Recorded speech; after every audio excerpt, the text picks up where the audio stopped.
RMC Estelle Midi. Serroussi n'a pas tout compris.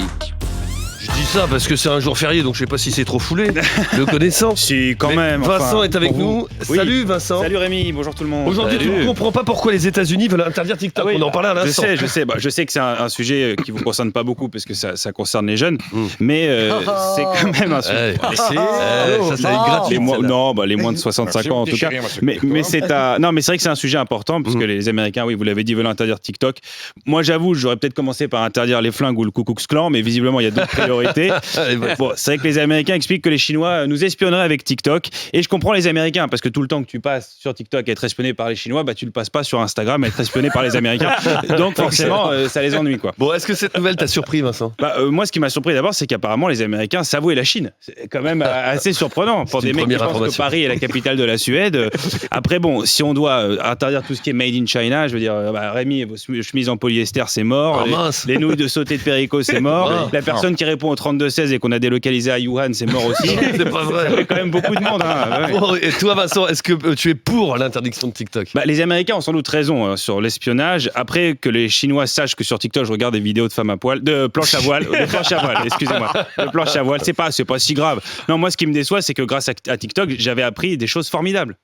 Ce soir, je vais me préparer des coquillettes au coca. Ça faisait longtemps que j'avais pas préparé ce manger-là. Oui, je me permets de leur dire. Tu peux aussi trouver des bons plans sur TikTok. Ça, c'est de la bombe atomique. C'est des semelles que je mets. Et en fait, c'est des semelles qui permettent de perdre du poids.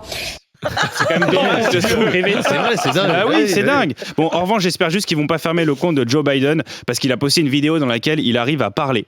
Et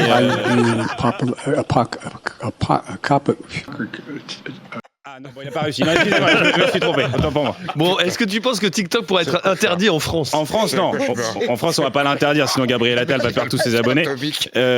Mais les influenceurs français sont quand même inquiets de l'interdiction de TikTok en France. Ils l'ont dit, miskin, nous on croit qu'il faut pas interdire TikTok. Bon, c'est vrai que sur le coup, on n'était pas certain, mais en t'entendant, l'interdiction est assurée là. Bon, Vincent, dans l'émission, on s'est également demandé si la multiplication des mobil-homes n'était pas en train de tuer le camping traditionnel. Le camping, la tente, voilà, l'emplacement du. Sujet passionnant. Oui. Ça a été passionnant, absolument. Moi, je ne savais pas qu'il y avait des différences entre camping-car, mobil-home, tente, parce que pour moi, c'est pareil, c'est juste des vacances de merde. Non, mais c'est vrai, excusez-moi. Sans parler de tes potes de camping qui te donnent des conseils de couple. T'as trompé ta femme, elle le sait pas et tu regrettes. Donc t'es un mec bien, Polo. Ouais, ça donne envie de partir au camping. Hein. Bon, t'as pas l'air d'aimer le camping en tout cas maintenant. Moi j'aime bien dormir en fait, voilà, tout simplement. Mais après je suis pas le seul à pas aimer. Perico m'a dit tout à l'heure que la dernière fois qu'il avait fait du camping, il s'était fait virer de toutes les tentes dans lesquelles il avait essayé d'entrer. C'était un peu compliqué. Non, le seul point positif avec le camping, c'est que c'est le dernier lieu où les bobos et les beaufs se mélangent quoi. Ça c'est pratique. T'arrives au camping, t'as ceux qui te disent ouais, on veut se rapprocher de la nature, et juste à côté t'entends alors on attend pas Patrick. C'est de la mixité sociale quoi.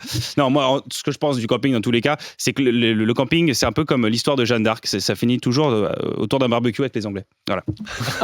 Si vous l'avez. Benjamin Amar, prof d'histoire, on a terminé sur une magnifique. À la façon, évidemment, de Vincent Serroussi. Merci beaucoup. Merci à vous. Vincent.